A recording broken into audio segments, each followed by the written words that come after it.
Merci, merci à vous. Merci à mes prédécesseurs pour cette respiration sur des écosystèmes que j'ai quittés moi maintenant il y a 5 ans.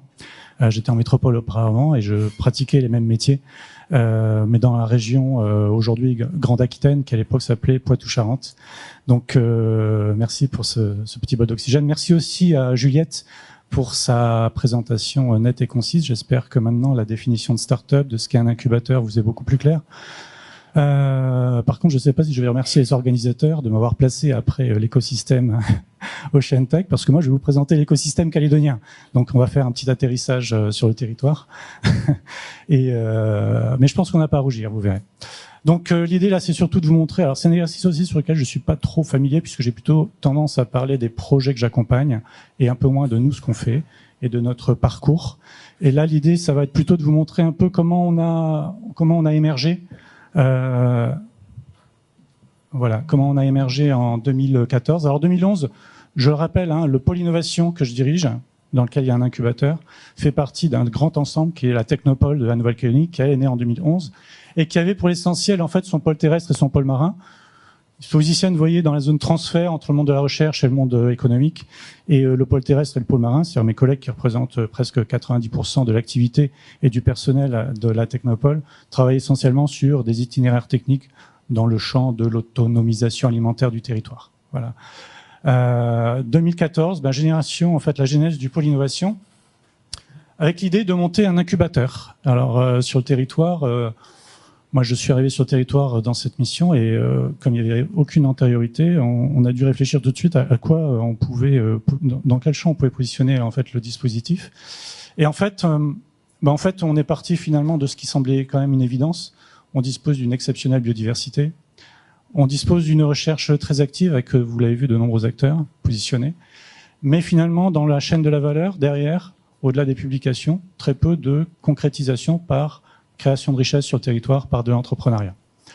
Donc on a créé un incubateur très proche des dispositifs incubateurs Allègre, dont Céline fait partie et dans lequel vous présentera ensuite, qui a pour vocation à accompagner les chercheurs et les jeunes docteurs du stade initial de l'idée au premier succès entrepreneurial. On s'est très logiquement placé sur le site de l'IRD, puisque la plateforme des substances naturelles était à l'époque entièrement disposée sur site, et on a commencé à œuvrer. Alors autant vous dire qu'on est arrivé. Voilà, vous avez en haut, en fait, vous aurez les dates qui vont apparaître. Voilà, l'incubateur. Et vous avez autour l'écosystème calédonien de l'innovation. Alors c'est important, puisque vous le verrez, et je pense que ça a été vrai pour la OceanTech, c'est vrai pour Céline, quand vous avez un dispositif comme celui-là, et normalement il vient s'inclure dans un écosystème, et il doit trouver sa place, il doit trouver sa légitimité. Nous, il n'y avait pas de problème de légitimité et de place, la place était libre. Et ça résonnait un peu dans la salle, pour tout vous dire.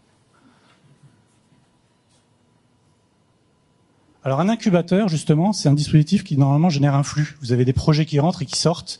Vous avez en amont normalement des problématiques de sensibilisation, de détection, d'idéation, de création à la base de potentialités. Ça rentre chez nous et nous on les fait atterrir et on les emmène dans le domaine entrepreneurial.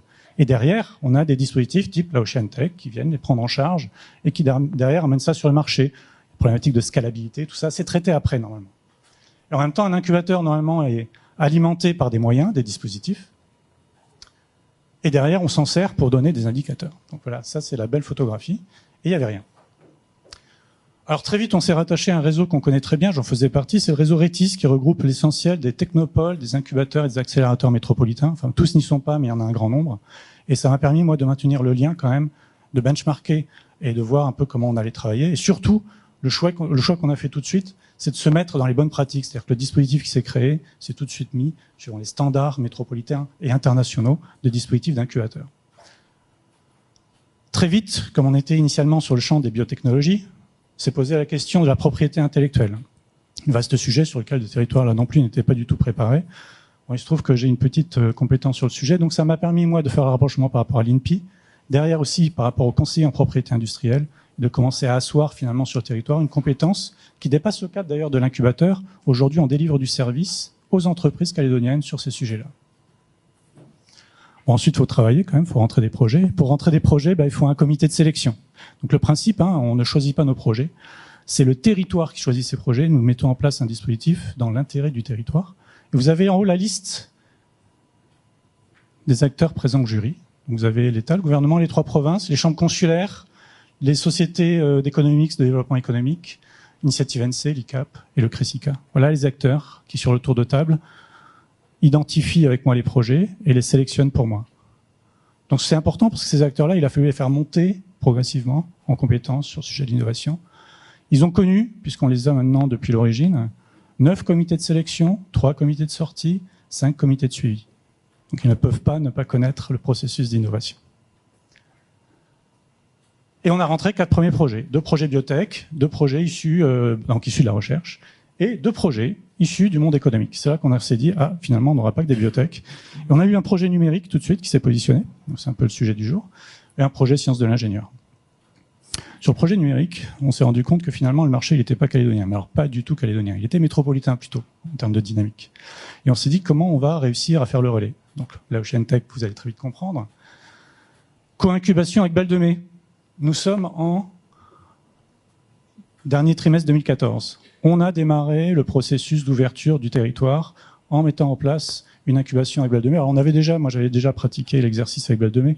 Céline vous expliquera un peu comment ça fonctionne. Mais l'idée c'est de se servir finalement d'un point rebond en métropole avec un acteur plutôt capé puisque Balle de Mai ne fait que de l'incubation dans le champ du numérique. Donc c'est un peu leur métier. On a eu un beau trajet. Je crois que pour vous, Balle de Mai, c'était le premier projet ultramarin que vous co-incubiez. Et on a pu emmener assez loin l'entreprise. Le projet n'est pas allé à terme, mais vous l'avez bien compris, c'est toujours risqué. On est quand même allé loin puisqu'il y a eu les premières marques d'intérêt d'acheteurs du produit sur le territoire métropolitain. Et on est allé jusqu'à positionner le projet sur une levée de fonds à 2 millions d'euros, qui ne s'est pas faite. Et le projet est mort. Mais on est allé très loin sur ce projet. On a en même temps commencé à construire le lien avec BPI. L'outil Sud Innovation. On en parlera dans la suite, puisqu'on a une thématique autour des outils de financement de l'innovation. L'outil Sud Innovation existait sur le territoire depuis 2 ans. Il était dormant. Personne ne le mettait en place, personne ne le déployait. On a fait le lien avec BPI, on a réussi à déminer finalement l'écriture du processus et on a pu déclencher les 3 premiers Sud Innovation avec nos 3 premiers projets. Donc c'est un fonds, alors je vais pas, je dis rien. On laisse ça pour tout à l'heure. Ça marche. Vous venez à la conférence après, vous connaîtrez le projet. On a aussi fait du iLab, donc c'est un autre outil de financement, on en parlera tout à l'heure. Les outils CAS, que vous connaissez sans doute très bien, parce que là, ceux-là, ils sont provinciaux, ils sont destinés à toutes les entreprises calédoniennes. On a commencé à construire et à détecter, à identifier tous les outils du financement disponibles sur le territoire. C'est le propre des dispositifs comme nous. On facilite l'ingénierie financière pour les porteurs de projets. Très important, gain de temps, gain d'énergie, et on va plus vite au marché. Ça a été dit. Que je n'oublie rien. Stratégie territoriale innovation. Nous sommes fin 2014. Il s'est pas écoulé une année encore. Et on a le territoire qui se dote progressivement d'une stratégie territoriale innovation. On y participe, c'est important. C'est important parce que c'est, à un moment donné, quand même, le positionnement stratégique. C'est là où il y a la vision. Et c'est là où on peut commencer à construire les choses. Donc, bon alignement des planètes, je dirais. Alors, vous allez vous inquiéter. Voilà, on n'est pas arrivé. Je vais passer assez vite sur les dates, heureusement. Mi-2015, on se dote de moyens d'accueil. Alors, c'est pas gigantesque, c'est 4 bureaux. Mais ça permet d'accueillir nos 4 premières startups. Et en même temps, on adhère à un autre réseau, EEN, 66 pays participants, une place de marché extraordinaire pour que les entreprises innovantes aillent se positionner, monter des partenariats, ou identifier à l'inverse des acteurs faisant partie de ces 66 pays, voulant éventuellement venir se positionner en Nouvelle-Calédonie. Donc nous sommes membres du réseau et nous sommes le relais calédonien pour le réseau EEN. Point important, octobre 2015, on fait le constat que, au-delà de l'incubation, et vous l'aurez compris, c'est pour la création d'entreprises, on va aussi frapper à la porte de manière récurrente des entreprises calédoniennes, disposant déjà de produits et de services, mais dont le chef d'entreprise a une idée, un concept, et qui souhaite être accompagné. Pour ce genre d'acteur, l'incubateur n'est pas le bon outil. On a donc décidé de créer un deuxième outil, l'accélérateur. C'est la même ingénierie d'accompagnement, sauf qu'on accompagne 1 an au lieu de 2 ans. Et on a commencé à rentrer nos premiers projets dans ce dispositif-là. Là, dans les deux, vous avez L2K. Joël Casero est rentré à ce moment-là chez nous. On a fait un comité de sélection, d'où vos projets, 10-2. Donc ça commence à monter. 8.4, regardez la date, on a passé les 2 ans. Un accompagnement d'incubation, c'est 2 ans. On a connu un cycle complet, on a des projets qui basculent de l'incubateur à l'accélérateur. On n'a pas encore de casse, tous nos projets sont encore là, on les accompagne. C'est compliqué, c'est dur, parce que l'écosystème est loin d'être complet, très loin d'être complet. Surtout dans la phase initiale, sensibilisation, détection, idéation. Vous le verrez plus loin. Je n'ai pas précisé, mais on est depuis l'origine membre de l'école doctorale du Pacifique et partenaire donc de l'université sur ces sujets-là, puisque bien évidemment, dans les projets, on a beaucoup de projets issus de la recherche. J'en suis où? Fin 2016, le gouvernement de la Nouvelle-Calédonie nous demande notre avis et on participe avec eux à travailler sur le crédit d'impôt recherche innovation calédonien. Problématique, savoir créer sur le territoire un marketing d'attractivité qui permette d'éviter que nos talents partent. On est à la base sur une culture du nickel et du tourisme, beaucoup du nickel, un peu moins du tourisme, mais typiquement de champs de valeur qui ne sont pas délocalisables. Nous, on est dans l'économie de l'intelligence et bien évidemment, nos 15 plus 5 plus 1 qui sortent sont susceptibles à tout moment de partir si on n'est pas capable de les garder. Et donc, on commence à réfléchir à un certain nombre d'outils d'attractivité. Et donc, depuis cette date-là jusqu'à aujourd'hui, on est en train de finaliser. Et ce qui est intéressant, c'est que pour travailler sur CIR, on a là des candidats, là, 15 plus 5, sur lesquels on peut tester finalement des mécanismes. Donc on a cette richesse sur le territoire d'être aussi une zone sur laquelle on peut tester des mécanismes financiers sur l'ensemble de nos startups. On avance. Alors là, vous voyez, on va passer par année 2017 très rapidement. Donc ça a été dit, avec l'Observatoire du numérique, on fait le hackathon. On commence à faire de la sensibilisation. On travaille avec le diplôme de comptabilité gestion. On travaille avec le GC.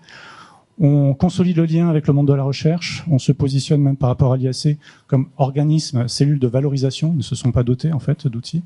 Donc on fait pour eux la cellule de valorisation. Ça commence à se densifier là. Et on décroche un PIA3. Alors c'est pas celui actuel dont vous entendez parler qui est TIGA, c'est régionalisation du PIA3 et on dispose, et on va déclencher ça l'an prochain, d'un fonds de 240 millions qui permettra de faire un appel à projet ou de plusieurs appels à projets d'entreprises innovantes. On le fera dans le cadre de notre nouvelle dénomination qui est Agence calédonienne de l'innovation, j'y viendrai ensuite. Voilà. Et 2018, alors la consolidation, beaucoup de choses. Vous avez entendu peut-être du start-up de l'année Total qui vient de se lancer. 55 pays participants, Total Pacifique se lance dans l'aventure et nous missionne. Nous contractualisons et nous allons leur délivrer le service pour justement faire l'assistance à maîtrise d'ouvrage sur la partie calédonienne de ce concours. Consolidation du lien avec l'OPT, consolidation du lien OceanTech, bien sûr. Là, ça va être fait. On travaille sur les problématiques APA, donc juste retour au territoire sur l'accès aux ressources naturelles, une vraie problématique pour les startups biotech, on défend leurs intérêts, et là on travaille essentiellement avec les provinces et les services de développement, de l'environnement des provinces.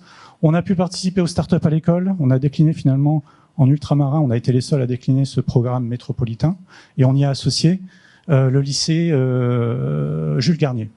Et on vient de faire très récemment, on a coaché au lycée général agricole Michel Rocard, donc en province Nord, les 24 heures de l'innovation. Je crois qu'il y aura aussi un pitch sur le sujet, c'est ça? Donc ce sera cet après-midi. Collaboration aussi par signature du contrat Pépite. Et enfin, et ça c'est très important, rapprochement avec l'ensemble des clusters de la place. Capagro, Open, Cluster Maritime, NCTI. J'en oublie, et vous me pardonnerez de ne pas avoir été exhaustif. En général, ceux que j'oublie sont ceux avec qui je respire au quotidien. Donc, il ne va pas y avoir de problème. Donc voilà la photographie aujourd'hui de l'écosystème qu'on a réussi à consolider en 4 ans. On a fait ce qu'on a pu. C'est une équipe de 1, puis 2, puis 3 personnes. Demain 4. Et demain à 4, on devrait passer à Agence calédonienne de l'innovation pour consolider tout ça et poursuivre l'aventure.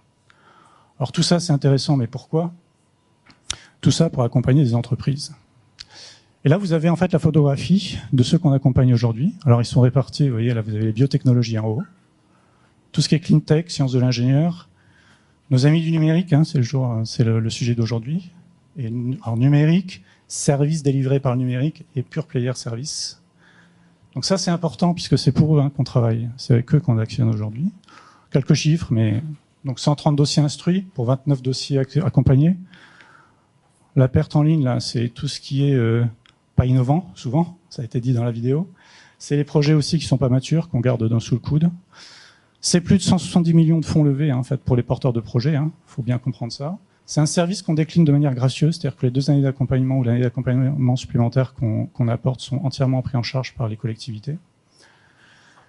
12 brevets déposés, c'est juste en Nouvelle-Calédonie, on a multiplié par... je crois qu'il n'y avait pas de brevets avant déposés, donc on ne peut même pas émettre d'éléments multiplicateurs. Et aujourd'hui, c'est 3 entreprises qui sont au succès à l'international. Donc ça, c'est important, on commence à avoir des résultats. Mais ça, c'est pas encore le plus important est là. C'est qu'il n'y aurait pas tout ça sans à un moment donné des hommes, des femmes qui prennent des risques. Il n'y aurait pas d'Iginova si eux n'étaient pas là aujourd'hui. Et donc, moi, je souhaitais quand même les encourager et faire en sorte que l'ensemble de l'écosystème que vous avez vu, je remercie déjà tout l'écosystème qu'on a vu avant parce que c'est grâce à eux et grâce à leur bienveillance qu'on en est là aujourd'hui. Mais il faut maintenant que cet écosystème vienne en appui, vienne encourager et vienne donner les moyens à ces entrepreneurs. Voilà, merci.